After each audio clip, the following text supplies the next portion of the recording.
Fuck Kissanime and the pirates that have supported them. Sign up for a Funimation or Crunchyroll subscription and support the thing that you love so damn much instead of stealing from creators. If you're actively stealing from anime creators, you're not a fan, you're a scumbag. Well, Christopher, I am a scumbag. I'm not proud to admit it, but I'm not afraid to say it.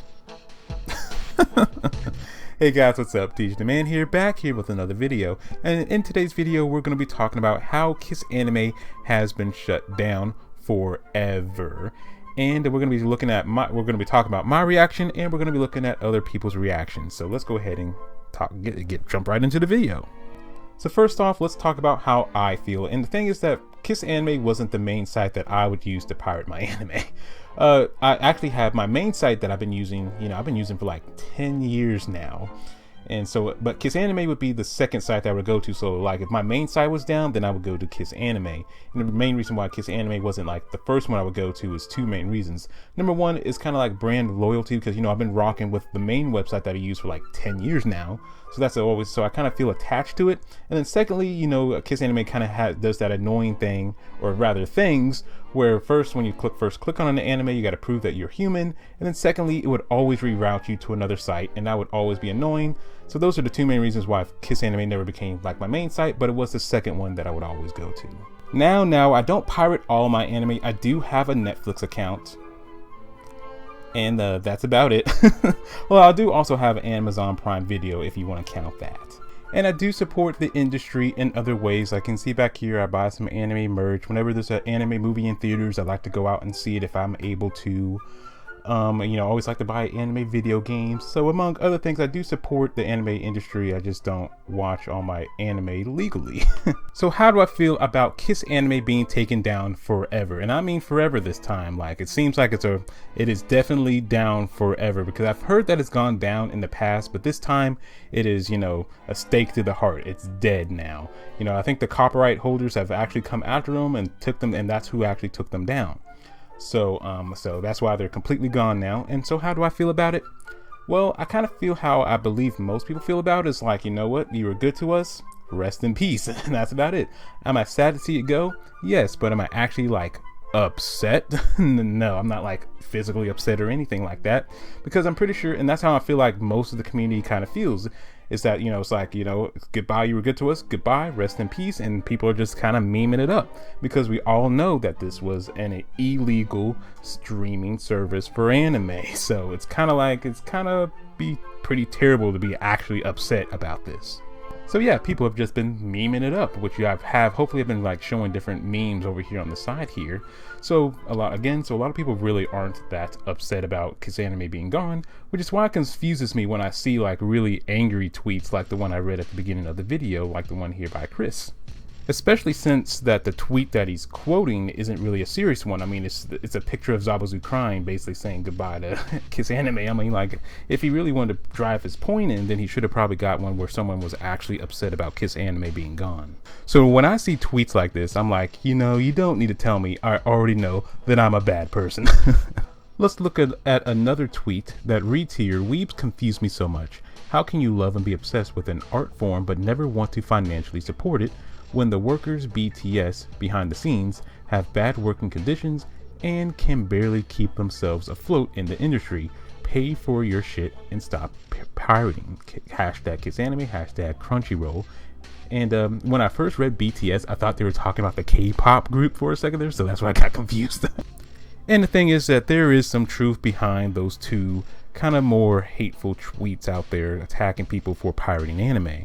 Because the thing is, like, especially when it comes to myself, I live in America, to where I have plenty of options to where I can choose where I want to watch my anime. And I am fortunate enough to where I could, and I do make enough money to where I could pay for multiple services. I just rather not if I don't have to. And that's the thing, that there's just so many different services that you have to have that have exclusive rights to different anime.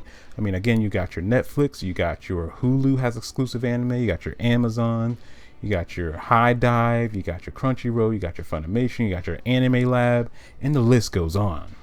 So trying to have all those services will quickly add up. So that's one of the reasons why I just have my Netflix and my Amazon. And if I can't find my anime on either one of those, then, you know, I find other means. And that's what other people do too. You know, they don't have it on the streaming service that they already have. Well, then they'll just do a quick Google search and find it free that way. I wish there was some type of bundle package out there where we can just get all our anime in just one place. I think the closest thing that we have is something called Verb, but I believe they only have High Dive and Crunchyroll anime on there, and I don't think they have everything from each one of those sites either. I think they only have a good chunk of Crunchyroll stuff, but not everything. The same thing with High Dive, they have a good chunk of stuff, but not everything.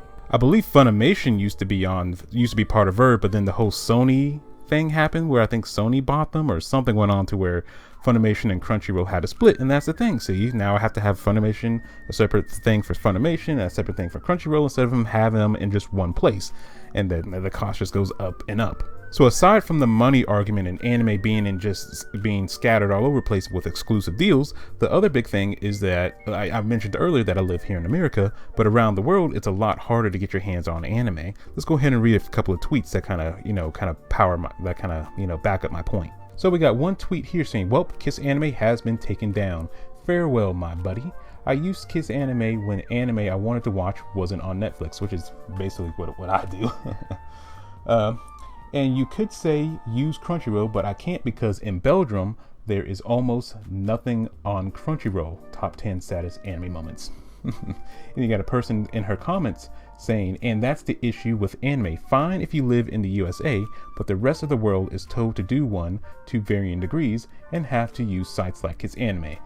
Ugh. So basically they're saying here like, hey, I want to watch your anime, but you're not making it available to me. And a lot of people will say, well, why don't you just buy the Blu-rays? Well, you know, they'd be like $50 for a 12 episode Blu-ray. No, thank you.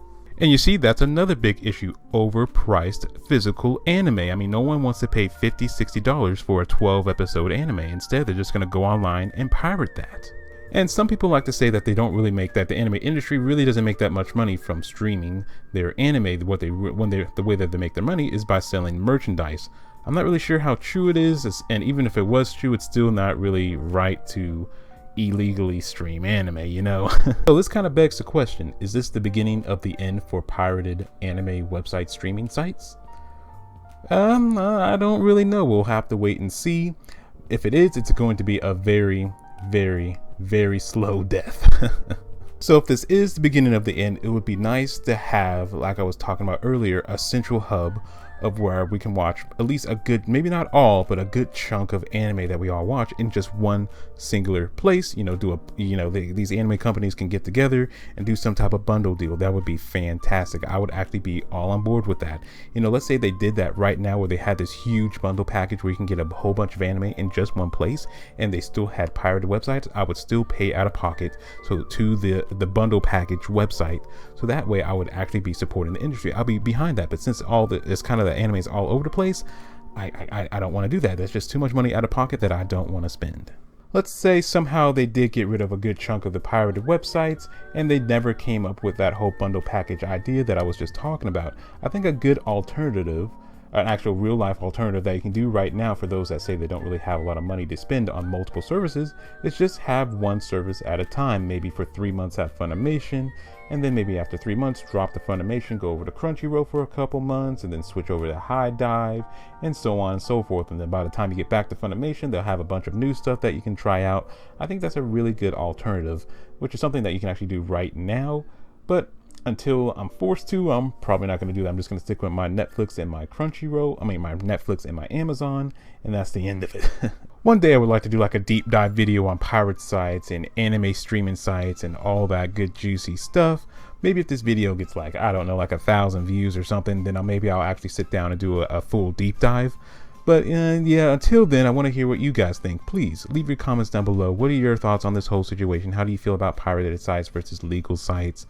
Are you sad that Kissanime is gone? Are you just with the memes? Are you with like Chris here, where he's actually upset, like you really should be using, pay that money to support the industry and get these legal sites? Tell me how you feel. Please leave those comments down below.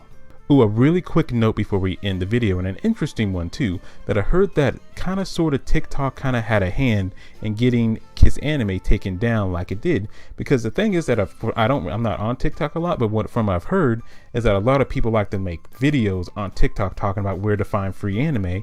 And of course, the most popular thing to talk about is Kissanime. So I'm sure that a lot of these anime industry companies kind of already knew about these pirated sites, but didn't know how big they actually were. And then there's so many eyes that are on TikTok right now, and then they sit there and see that so many people are talking about where to find their free anime. Well, that kind of may have sped up the process of killing off Kissanime. I'm not sure how true that is, but I feel like that might be a legitimate theory. But anyway, you guys, if you guys like this video, like the video, and if you like me, subscribe to me. And as always, this is DJ the Man, and I'll catch y'all next time.